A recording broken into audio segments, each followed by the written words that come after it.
स्वरा और कमलेश की शादी अभी बस कुछ ही दिनों पहले हुई थी। नई देवरानी के आने से काजल भी काफ़ी खुश थी कि सब काम उसे अकेले नहीं संभालने पड़ेंगे। स्वरा, ये लो, माँ जी को चाय दे आओ, फिर आके मेरी मदद कर देना। जी दीदी। हाय, आज ये सर में काहे इतना दर्द हो रहा है। सर तो ढोल की तरह जैसे बज रहा है। हाय, क्या करे। अरे माँ जी, आपको सर में दर्द हो रहा है क्या? अरे हाँ, नहीं बहुरिया, फट रहा है हमारा सर। थोड़ी देर सुस्ता लेते हैं हम, ठीक हो जाएगा। ला, चाय दे दे हमें। अरे ऐसे कैसे माँ जी? सर का दर्द कोई छोटी बात थोड़ी ना है। आपको पता है इससे क्या क्या हो सकता है? क्या हो सकता है? भूकंप हो जाएगा क्या हमारे सर दर्द से? इतना काहे तिल मिला रही है बहुरिया, कछु नहीं। अरे आप नहीं जानती माँ जी, सर दर्द से आप मर भी सकती हैं। पहले सर में दर्द होगा, फिर दिमाग में, फिर नसें फटती जाएंगी और फिर। अरे बस कर, अब क्या ऊपर ही पहुंचा देगी हमको? नहीं नहीं, मरे आपके दुश्मन। मैं तो आपके लिए एक आयुर्वेदिक दवाई बना लाती हूँ, आपका सर दर्द एकदम से ठीक हो जाएगा। अरे सुनता।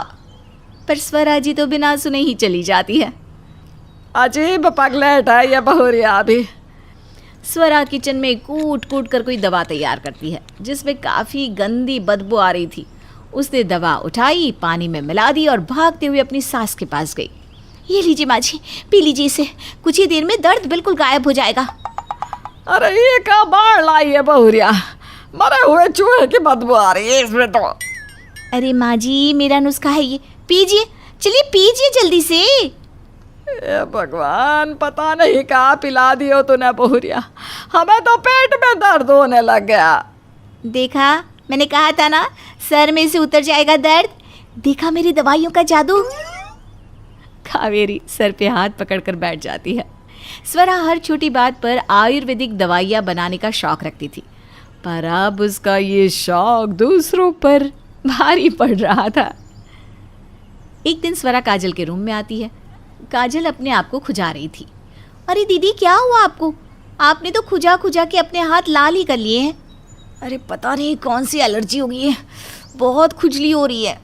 हे भगवान, ये तो जानलेवा है। दीदी, ये तो आपका पूरा शरीर ही खत्म कर देगी। अरे स्वरा, ऐसा कुछ नहीं है, ये बस छोटी सी एलर्जी है, खाने में कुछ आ गया होगा। तुम तो ऐसे सोच रही हो जैसे कोई जानलेवा बीमारी हो गई हो। मेरे होते हुए मैं आपको कुछ नहीं होने दूंगी दीदी।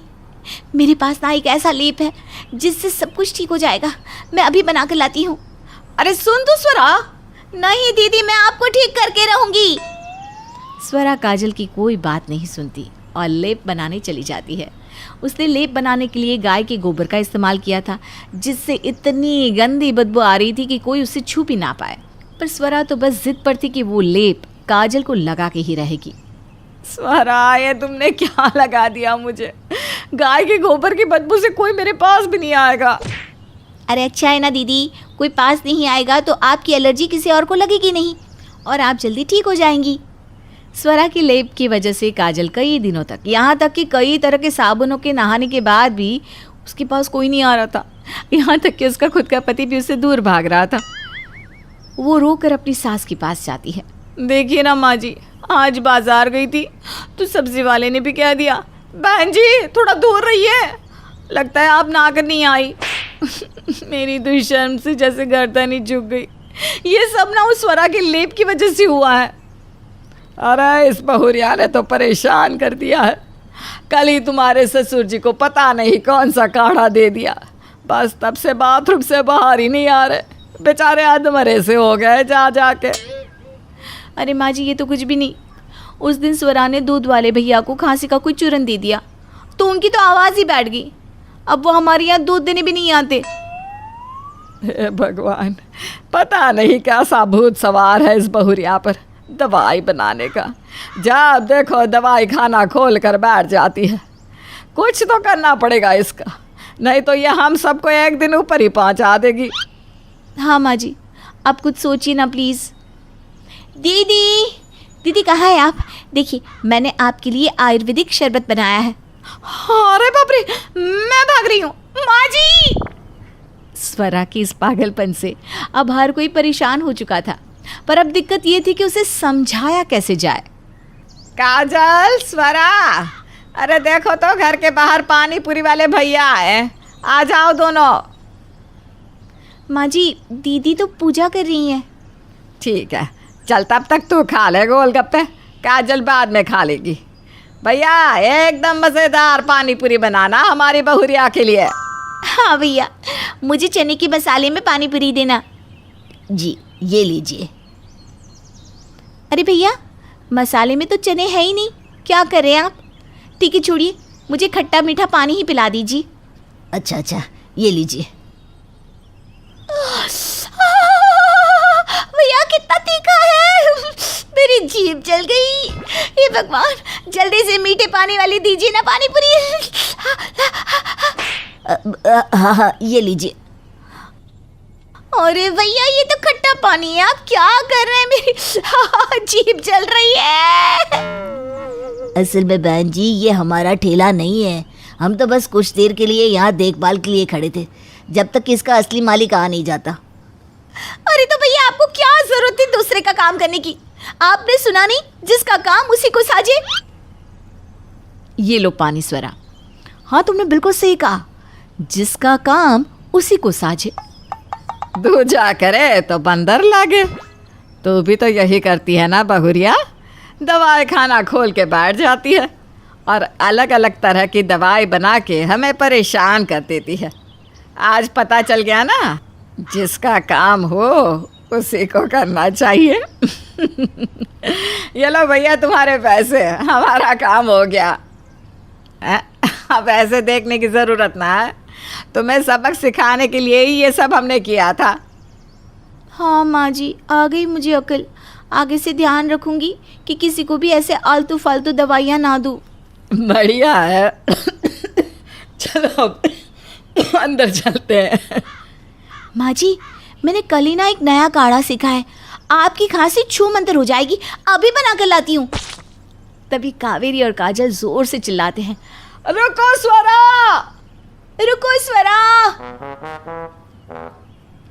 लेकिन हमारी स्वरा जी तो जो स्पीड में भाग रही थी, शायद उन्होंने सुना नहीं था। लगता है उनके कानों में कुछ तकलीफ है। आपके पास है क्या कोई होम रेमेडीज?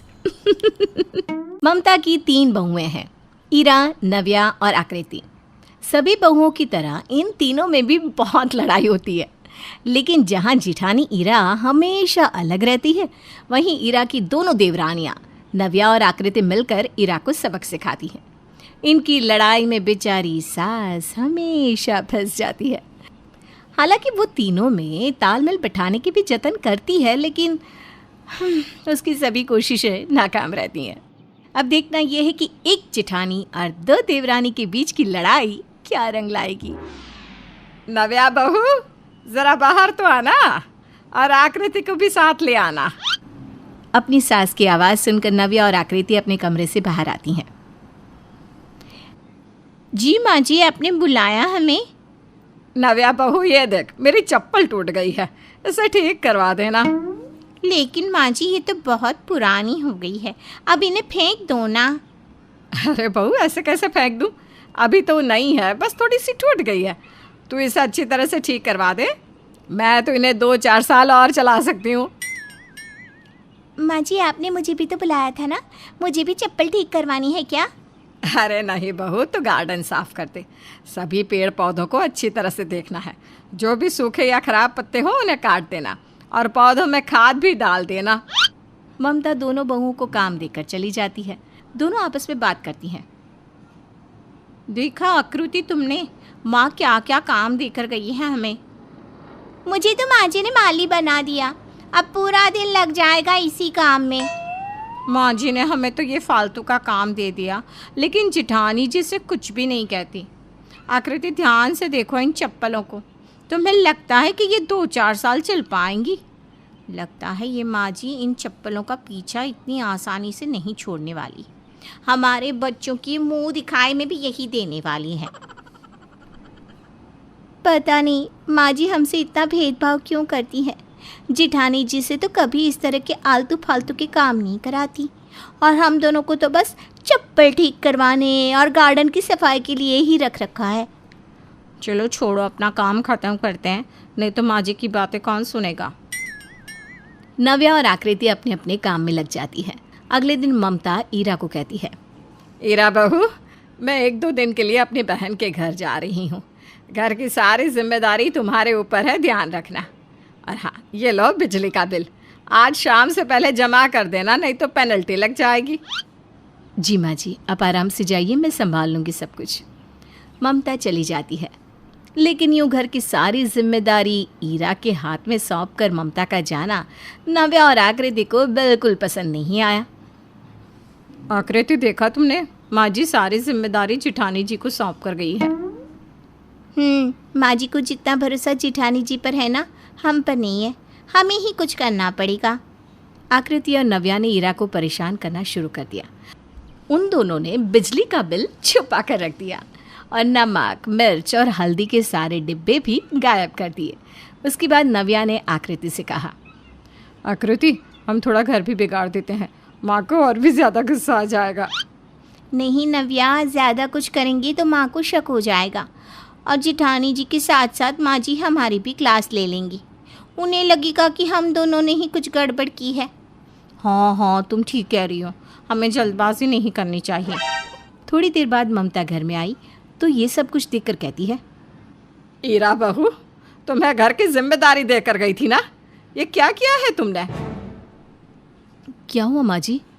बहू, किचन के सारे डिब्बे खाली है, जाने से पहले तो मैं सारा सामान भर कर गई थी। और हाँ, बिजली का बिल भरा या नहीं? माँ जी, रात को जब मैं सोई थी किचन का सामान सही जगह और ठीक ठाक रखा था, लेकिन सुबह पता नहीं क्या हो गया और बिजली का बिल तो उसी दिन से गायब है जिस दिन से आप मुझे देकर गई हैं। ईरा बहू, घर में मसाले के डिब्बे नहीं, बिजली का बिल गायब। इन सबको ज़मीन खा गई या आसमान निकल गया? लापरवाही की भी हद होती है। ईरा को सास की बात सुनकर बहुत दुख हुआ, लेकिन वो अपने मन में सोचने लगी, घर में मेरी दोनों देवरानियों के अलावा कोई नहीं था, हो ना हो ये काम इन दोनों का ही है। ईरा ने नव्या के कमरे की तलाशी ली तो उसने नव्या के कमरे में मसाले के डिब्बे देखे। ईरा ने वो डिब्बे खोले और नव्या के सारे कपड़ों पर बिखेर दिए। तो नव्या, हो गया काम तमाम। अब आकृति की बारी, उसे भी सबक सिखाना ज़रूरी है, हो ना हो बिजली का बिल उसी के पास होगा। अब ईरा आकृति के कमरे में गई और आकृति के कमरे में उसे बिजली का बिल मिल भी गया। ईरा ने आकृति के अलमारी से कुछ रुपए निकाले और बिजली का बिल भर दिया। इन दोनों ने मेरे साथ जो किया है उसकी ये सज़ा तो बहुत कम है। ये दोनों मुझसे इतनी नफ़रत करती हैं, अब मैं इन दोनों को मज़ा चखाऊंगी। ईरा ठान चुकी थी कि वो अपनी दोनों देवरानियों को इतनी आसानी से नहीं छोड़ेगी। जब नव्या ने अपने कपड़े देखे तो वो समझ गई कि ये ईरा का काम है। वहीं आकृति ने भी अपनी अलमारी के रुपए गिने तो उसे ईरा पर ही शक हुआ और समझ गई कि घर का बिजली का बिल कहाँ से भरा गया है। नव्या अलमारी के सारे कपड़े निकाल कर धोने जा रही थी, तभी वहाँ पर आकृति आ गई। अरे तुम ये सारे कपड़े कहाँ लेकर जा रही हो? ये देखा आकृति, जिठानी जी ने कितनी सारी हल्दी, मिर्च और नमक मेरे कपड़ों पर गिराई है, सारे कपड़े ख़राब कर दिए, इन्हें धोने जा रही हूँ। और अगर माँ जी से जिठानी जी की शिकायत की ना तो वो तो मुझसे यही पूछेंगी कि हल्दी, नमक, मिर्च मेरी अलमारी में कहाँ से आए।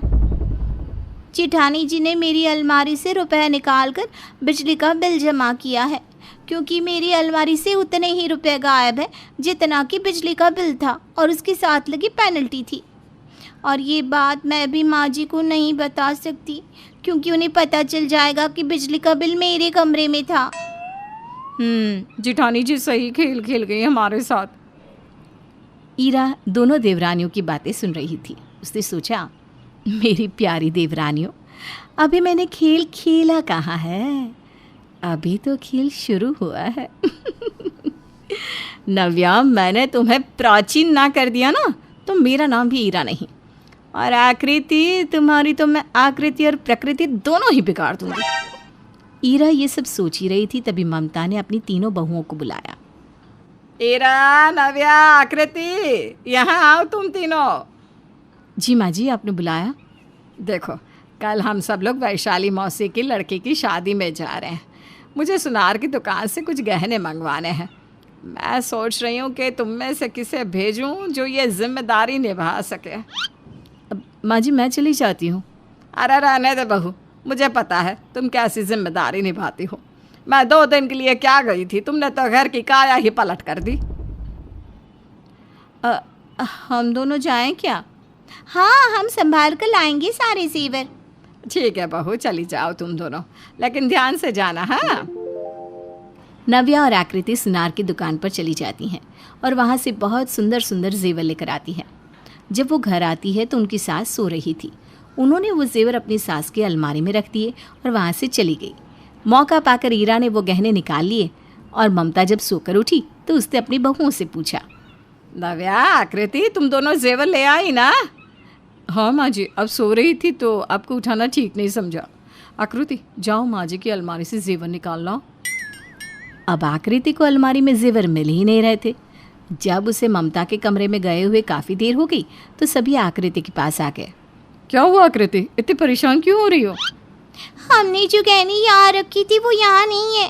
काफ़ी देर से ढूंढ रही हूँ, मुझे मिल ही नहीं रहे। अरे यहाँ रखे थे तो कहाँ चले गए? कोई भूत ले गया क्या? माँ, भूत तो जेवर पहनते नहीं ना, ज़रूर कोई चुड़ैल ले गई होगी। या फिर ये भी तो हो सकता है ना कि भूत अपनी गर्लफ्रेंड के लिए ले गया हो। भाभी, आप ना ज़्यादा बनो मत, हमें पता है ये काम आपका है, आपने ही गहने चुराए हैं ना। नव्या, बस करो तुम दोनों, एक काम तो तुमसे ढंग से हुआ नहीं और ईरा बहू पर आरोप लगा रही हो। जेवर मैंने लिए हैं, इस बात का कोई सबूत है क्या तुम्हारे पास? हाँ माँ जी, इन्होंने पहले भी मेरी अलमारी से रुपए चुरा कर बिजली का बिल भरा था। और माँ जी, जिठानी जी ने मेरी अलमारी की सभी कपड़ों पर हल्दी, नमक, मिर्च डाल दी थी। मुझे सारे कपड़े दोबारा धोने पड़े थे। ईरा बहू, ये दोनों क्या कह रही हैं? तुमने सच में ऐसा किया था?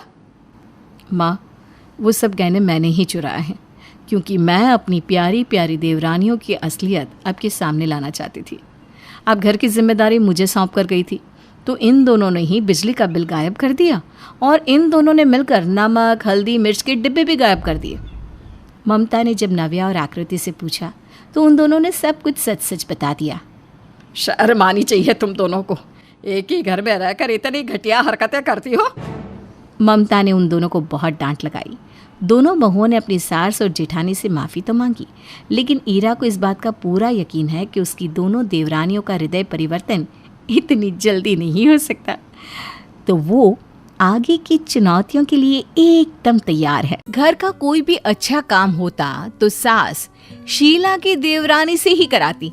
पता है क्यों? अरे शीला, हट तू परे जा। अरे न जाने पेट में कितने मुर्गे और बकरे को खाकर बैठी है। अरे सासू माँ, 15 दिन हो गए नॉनवेज खाए, आप तो कुछ भी कहती रहती हैं। अरे 15 दिन पहले खाया भी तो आधा किलो था। इतना मांस निकलने में भी तो वक्त लगता है ना। तभी शीला की देवरानी आ जाती है। लाइए माँ जी, कहाँ आप दीदी को समझा रही हैं? उन्हें तो अभी तंदूरी दे दो, चट कर जाए। तंदूरी कहाँ है? बटर एक्स्ट्रा डलवा दो ना, बहुत मन कर रहा है खाने को। और साथ में ना रुमाली रोटी हो जाए तो फिर क्या कहना। अरे देखो देखो जरा कैसे जेब लपलपा रही है मैडम की। कोई कहेगा कि इसकी शादी ऐसे घर में हुई है जहां हम मच्छर भी नहीं मारते और ये बकरा खा जाती है। शीला को तो अब आदत हो गई थी। जब तक अकेली थी घर पर राज करती, लेकिन शाकाहारी देवरानी के आ जाने के बाद से ही वो घर में रुतबा खोती जा रही थी। अरे क्या हाल बना रखा है। कल तेरी देवरानी का फोन आया था, कह रही थी कुछ सिखाओ शीला दीदी को। क्या हो गया है? देवरानी की हिम्मत कैसे हो गई जेठानी को हड़काने की? अरे जाने देना माँ, मैं नहीं सोचती इतना। ये लोग ना, मैं नॉनवेज खाती हूँ उसी बात का इश्यू बना रहे हैं। लेकिन मैं तो मैं हूँ ना। पागल है तू। नॉनवेज इतना जरूरी है कि घर पर अपनी इज्जत खो रही है। अरे सास को नहीं पसंद तो ना खा, क्या जरूरत है? अरे क्यों ना खाऊं?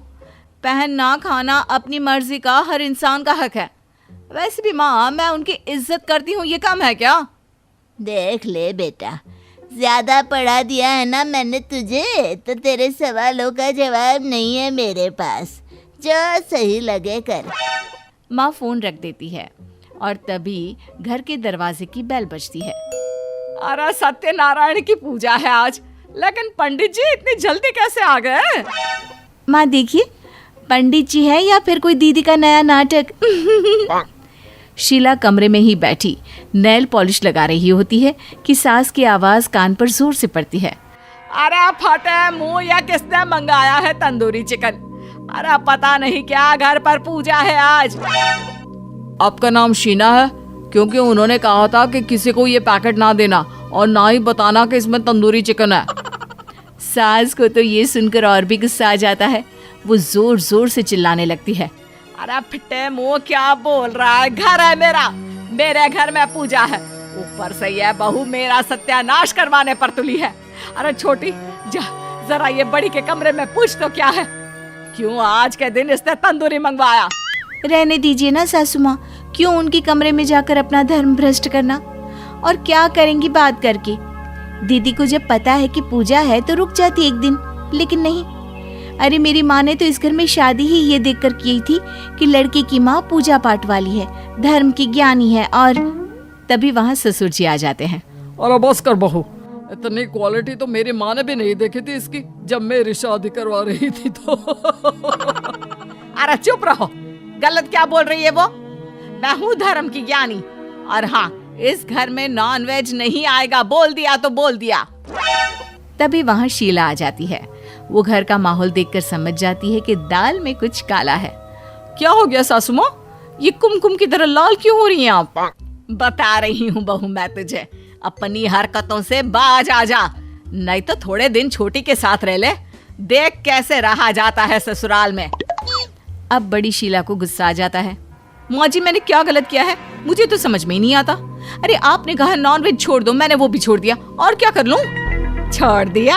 अरे वाह, अच्छा पागल समझा है? छोड़ दिया या कल फिर? सास जैसे ही शीला को उसके नॉनवेज ऑर्डर के बारे में बता रही होती है कि देवरानी, अरे क्या सासू माँ, आप भी किससे बात कर रही हैं? जाने दीजिए ना। शीला जो देवरानी पर पहले से ही गुस्सा थी और गुस्सा हो जाती है। क्या जाने दे? हाँ बताओ। अरे छोटी, तुम छोटी हो, छोटी जैसी रहा करो। मैं नहीं बोलती इसका मतलब ये नहीं कि मैं समझती नहीं हूँ। देख शीला, तू जबान मत लड़ा। माना तू काम करती है, लेकिन छोटी ने मुझे समझा है। वो जानती है कि मैं कितनी बड़ी पुजारन और धर्म की ज्ञानी हूँ। बहू सास की बात आंख फाड़ फाड़ कर सुन रही थी, कान खोल कर देख रही थी। और क्या है ऐसे देख रही हैं? जैसे सांप सूंघ गया है तुझे। ये क्या बोल रही हैं आप? ज्ञानी, पुजारिन, ठीक तो है ना? किसने ये सारी बात डाली है आपके मन में? किसने क्या? मैंने डाली है। सासू माँ तो जल्द ही पूरा घर मेरे नाम करके संन्यास लेने वाली है। क्यों माँ जी? क्या तुम्हारे नाम करके? और हम? अरे सब मोह माया है पतिदेव। ये बच्ची सही कह रही है, ये शुद्ध शाकाहारी है। इसके अंदर तो स्वयं भगवान वास करते हैं, वरना ये शीला, इसने तो घर में पूजा वाले दिन भी तंदूरी मंगवा लिया था ऑनलाइन। शीला को सास की बात सुनकर हैरानी होती है। कैसी बात कर रही हैं आप? मैंने तो कितना कम कर दिया है नॉनवेज खाना, और मेरे पास तो कोई ऐप भी नहीं है जिससे मैं खाना मंगवाऊं घर पर। अच्छा, तो तू क्या कहना चाहती है कि छोटी ने ऑर्डर किया तेरे नाम से? तभी शीला का पति आ जाता है। क्या कहा? अरे शीला, वो तंदूरी का ऑर्डर छोटी ने किया था, तुम तो बोल रही थी कि। अरे नहीं नहीं, मैंने नहीं ऑर्डर किया, मैं क्यों करूंगी? अरे वो भी जब मैं तंदूरी खाती ही नहीं। और तो और उस दिन जिस दिन घर में पूजा हो, वो भी पूरे 520 रुपए का अनाजी ना, उतने में तो पनीर टिक्का मंगवा लेती। छोटी बोली जा रही थी कि ससुर बोल पड़ते हैं। छोटे, तुझे कैसे पता कि तंदूरी 520 रुपए का है, जबकि हम लोगों ने तो उसे तभी वापस कर दिया था। अब छोटी का मुंह बन जाता है कि शीला तुरंत देवरानी के हाथ से मोबाइल छीनकर फूड ऐप खोल लेती है। ओहो, देखिए तो, इसी ने ऑर्डर किया था, वो भी मेरे नाम से। कमेंट में लिखा है कि सिर्फ शीला के हाथ में ही दे। सास छोटी की तरफ देखती है। मुझे माफ कर दो। वो क्या है ना, सासू माँ के दिल में जगह बनाने के लिए मैं ऐसा कर रही थी। वो बड़ी दीदी को बहुत मानती थी, तो मेरी माँ ने ही मुझे आइडिया दिया था। अपनी बेटी की खुशी के लिए माँ आइडिया तो देती रहती हैं, लेकिन उसे मानकर घर को खराब करना है या नहीं, ये तो जो बहू ससुराल में रह रही है वही समझ सकती है। अच्छा हुआ माँ जी के सामने कम से कम तुम्हारी हकीकत तो खुली। क्यों माँ जी, अब क्या कहेंगी आप? मेरी बड़ी बहू तो हीरा है, हीरा। चल आज रात मैं तुझे पार्टी देती हूँ, 520 रुपए वाली तंदूरी की।